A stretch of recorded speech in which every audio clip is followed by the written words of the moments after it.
Election season, we have heard references to the so-called two Detroits. The downtown and midtown are thriving, while some city neighborhoods are still struggling with poverty and blight. We asked some residents if Detroit is a tale of two cities. Take a listen. Tell me now, tell me what you tell me now. Yeah, I think it's a tale of two cities. This queue line, I think, is an example of that. Folks who are local to this area can have this sort of transportation.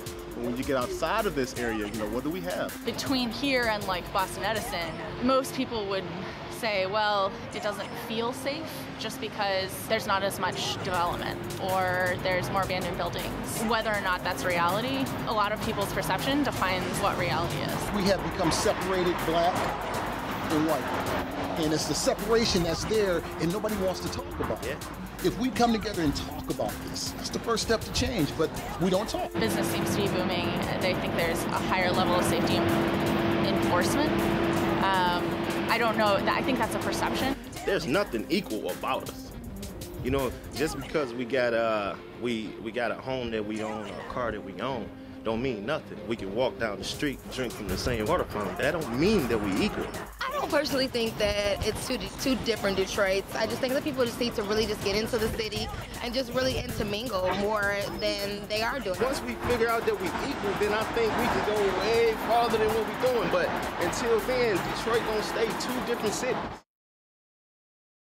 The condition of Detroit neighborhoods is one of the city issues explored this year by the media partners in the Detroit Journalism Cooperative. I'd like to welcome two DJC members, Chastity Pratt-Dawsey from Bridge Magazine and Keith Owens of the Michigan Chronicle. Thanks, both of you, for being here.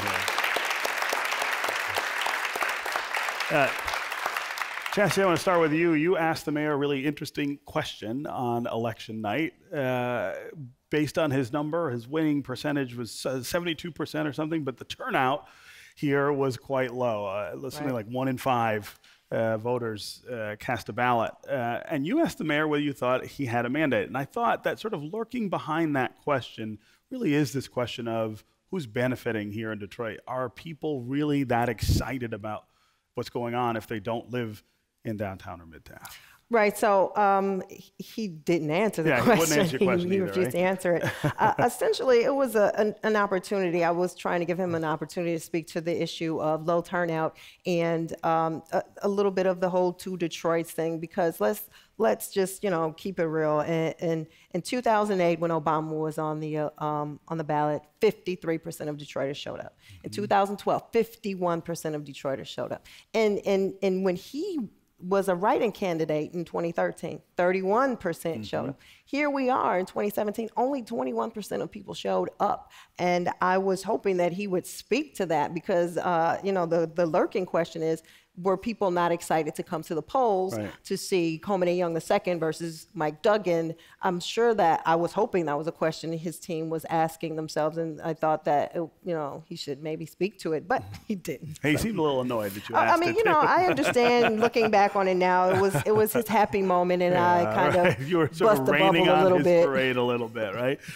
Keith, the Michigan Chronicle also endorsed Mayor Duggan. Maybe a bit of surprise given the paper's history, but talk about how that equation of who's doing better to downtown versus the neighborhoods weighed into your decision. I think that's exactly what weighed into it in terms of, I think overall it's hard to argue that the city's not doing better. There are definitely places the neighborhoods have been a problem. I would also say that actually some of the issues that Coleman Young brought up were not invalid issues. It was just other problems, I believe, with his candidacy. But I believe that overall, what weighed into was the fact that I believe that it was not Coleman Young's time at this time. I think that he did things that just showed that he wasn't quite ready in our estimation. And I believe it also for Mayor Duggan, realizing the fact that there is dissatisfaction. I mean, that explains some of the low turnout. There wasn't a feeling that really had to jump out there, but some of that also, I believe, was a feeling of already knowing what was going to happen. And so, in the end, that's why we endorsed and we felt that he was the best of the two.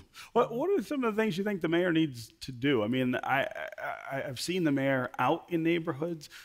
He gets out of the car and it's like Elvis is on the block. I mean, people are really excited no matter where he goes to see him. He did get 72% of the vote, but there is still that strain of folks who, if you spend any time in neighborhoods on a day-to-day basis, you see the things that are lacking. But are they things that are within his grasp? I mean, can he move the needle on those things the way he did downtown? Keith? Well, I think some of the things where it's hard for him to move the needle, sometimes when you have perception as reality. I mean, for example, and he doesn't always help that.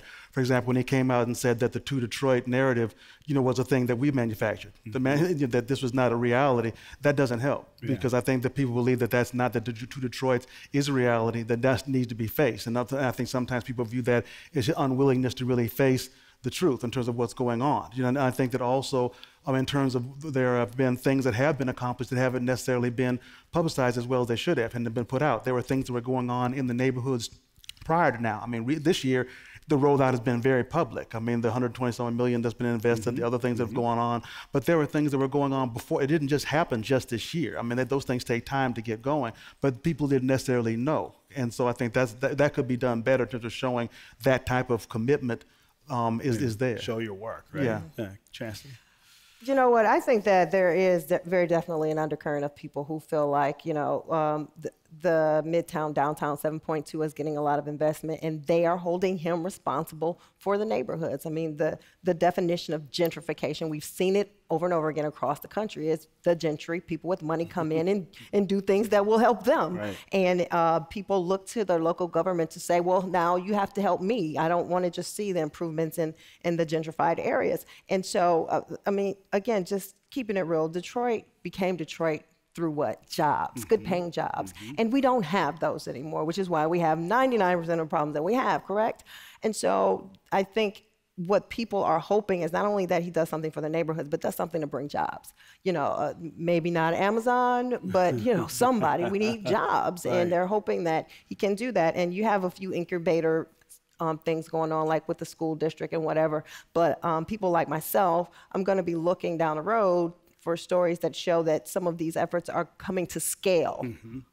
That more people are getting to More participate. people are participating in job training. More job opportunities are coming to the city, not just small incubator pilot programs. Right. If I could piggyback on what Chastity said, I think that's absolutely true. I think also what Detroit's looking at, we're looking not just jobs, but jobs that will help them to pay the rent and mortgage. We're not talking about McDonald's. Right. We're talking about we're talking about a city that basically before you could have a job, walk into a factory and buy a house. Have a second house, do well. And now you're not able to do that, understanding the times change, but we need to have jobs, but also to help people to maintain, where they are and to be able to not have them lose their homes. Half the problem is it's okay when you put up helping people to keep their homes and maintain their home, but you also have to give them resources to do that beyond. And it's going to require, preparation and jobs that pay enough wages for them to have a decent lifestyle. Yeah.